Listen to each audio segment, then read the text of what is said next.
Olá pessoal, tudo bem com vocês? Eu sou o professor Pedro e hoje teremos mais uma aula de História.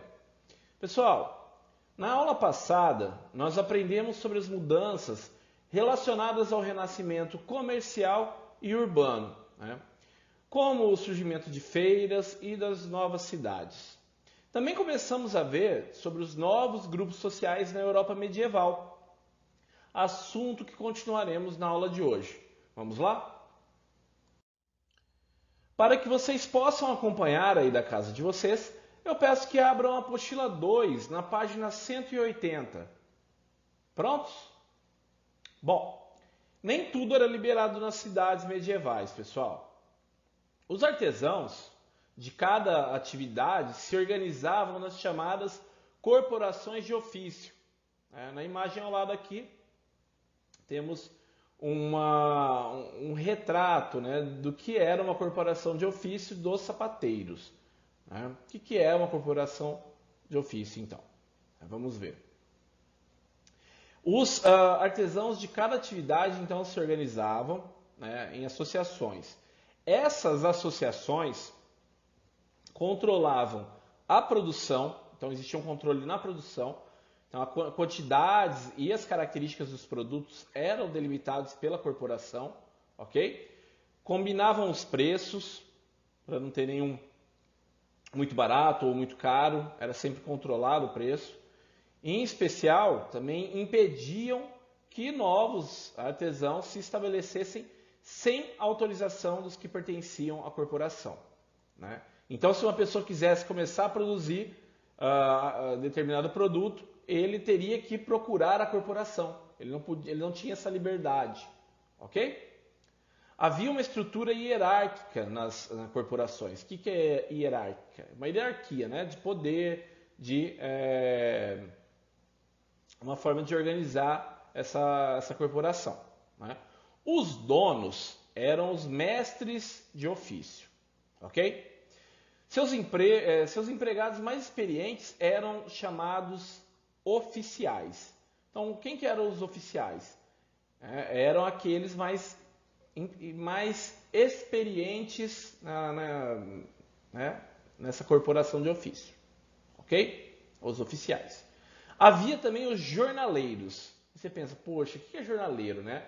Quem entrega jornal. Não, pessoal. Tem a ver com jornada, ok?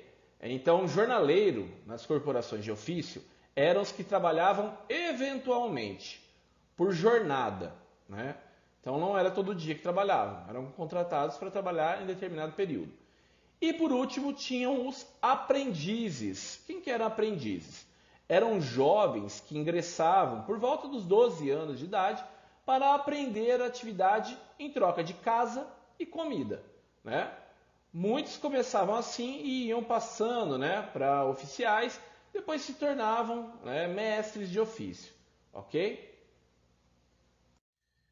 Página 180. Vocês têm o título lá, né? Clero e nobreza na Europa em transformação. Então nós estávamos vendo sobre os trabalhadores, né, sobre os burgueses, já aprendemos na aula passada. E o clero e a nobreza? Como que ficaram diante de tantas mudanças, né? Embora, pessoal, houvesse uma interação entre clero e nobreza com os burgueses, né, comprando bens e serviços, né, o clero e a nobreza não aprovavam essas mudanças trazidas pela intensificação do comércio e pelo crescimento das cidades. Não existia uma aprovação total, então. A nobreza estava ressentida, né? Estava chateada com a fuga dos servos, né, que estavam saindo dos feudos para viver nas cidades, buscar oportunidades. Né? E já não tinha mais como combater isso. Né? E também chateados com a exigência feita pelos que ficavam no feudo. Os que ficavam, né, tinham exigências, que incluíam, por exemplo, o pagamento em moedas pelos trabalhos que eram realizados no feudo. Então, a relação de trabalho no feudo tinha mudado muito nesse período.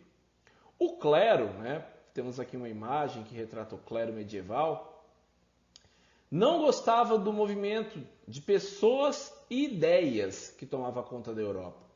né, novas ideias, então podiam começar a questionar a igreja, né? Eles temiam a perda da influência e parte da riqueza, né? Então a gente sabe que a maior riqueza estava com o clero, né? O clero, pessoal, passou a impor restrições, né, restrições morais ao trabalho do comerciante.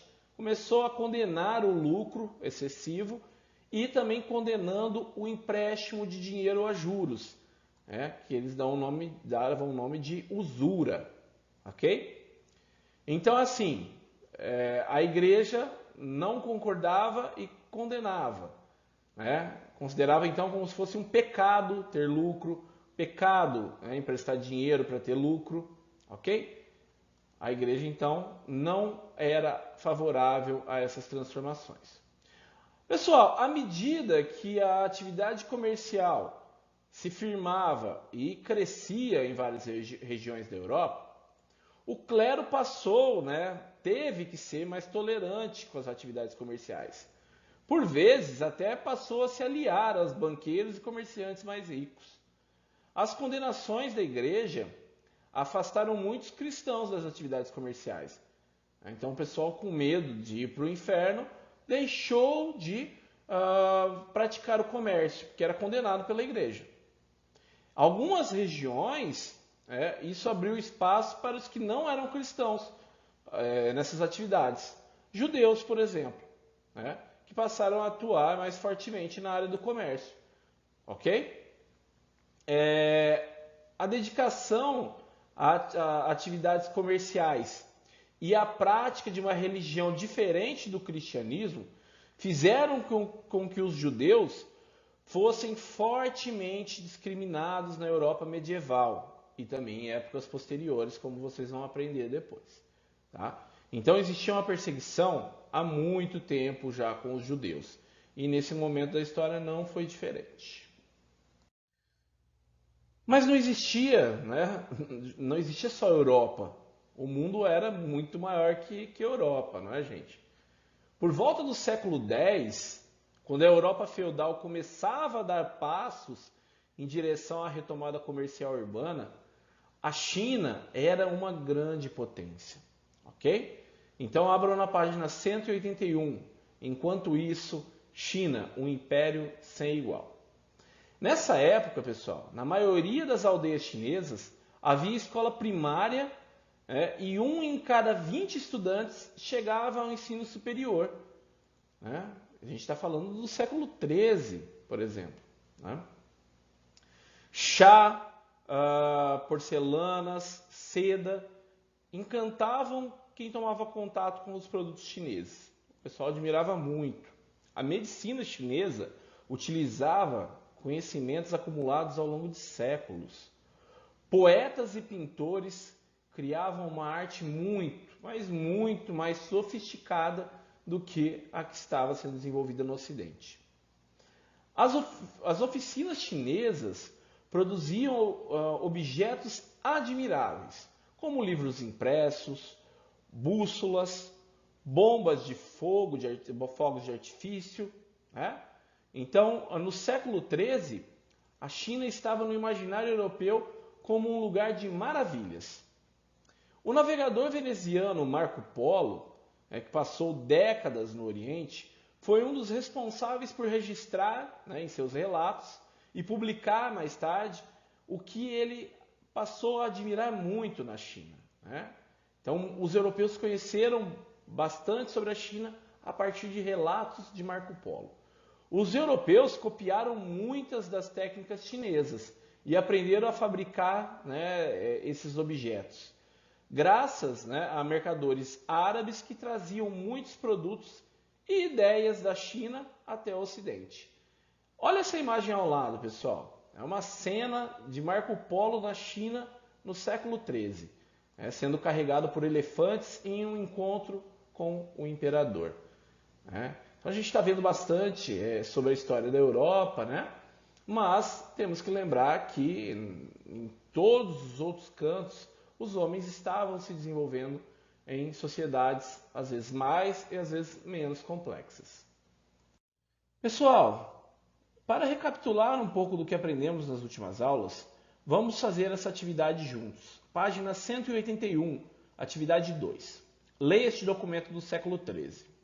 Eu, Raul Cavaleiro, faço saber àqueles que esta carta virem que recebi por empréstimo a quantia de 3.050 libras turnesas da mão de mercadores de Siena, quantia que lhes pagarei na próxima feira de Lendite. Em testemunho e garantias do que selei esta carta com meu selo, feito no ano de 1249, no mês de maio. Turnesa, referente à cidade de Tours, na França. Lendite, região próxima a Paris, na França. Com base na leitura do documento, o que é possível saber sobre os nobres dessa época? Ora, pessoal, podemos saber que emprestavam dinheiro dos mercadores.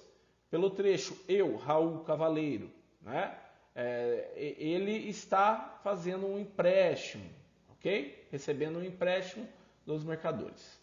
B. Que tipo de atividade comercial o documento registra? Ele registra o empréstimo de dinheiro, documentado por uma carta de garantia. Uma garantia que esse que emprestou iria receber.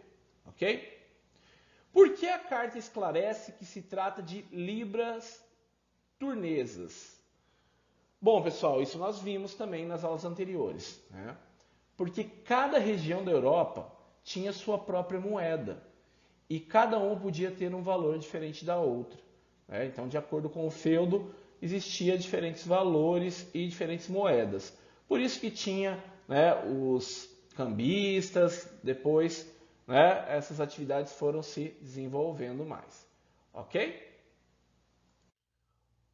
Outra atividade interessante para retomar o conteúdo é a Em Casa, da página 183, atividade 2. Considerando que você estudou até aqui, explique o título deste módulo. O título do módulo é Baixa Idade Média, uma Europa diferente. Bom, pessoal, podemos apontar que a partir do século X aconteceram várias transformações comerciais e urbanas que deixaram a Europa com atividades e espaços muito diferentes dos da Alta Idade Média, quando o feudalismo ainda era a forma de organização econômica e social que alcançava a maioria da população europeia. Lembrando, o feudalismo não aconteceu da mesma forma e não aconteceu em todo o espaço europeu, mas era em grande parte da Europa que existia essa forma de organização. Então, é um período que nós vimos que a Europa passou por diversas transformações sociais, econômicas e políticas. Chegamos ao fim de mais uma aula e chegamos ao fim deste módulo, ok? Pessoal, na aula de hoje nós aprendemos sobre a organização dos grupos sociais após as mudanças relacionadas ao renascimento comercial e urbano. Também aprendemos que enquanto a Europa estava nesse processo, a China já era uma potência que despertava curiosidade e admiração dos europeus. Na próxima aula, iniciaremos um novo módulo. Falaremos sobre as crises do século XIV, que vão levar ainda mais às mudanças e transformações na Europa. Então, fica para a próxima aula esse assunto, ok? Espero que tenham gostado da aula de hoje. Ao lado está meu contato, caso tenham dúvidas.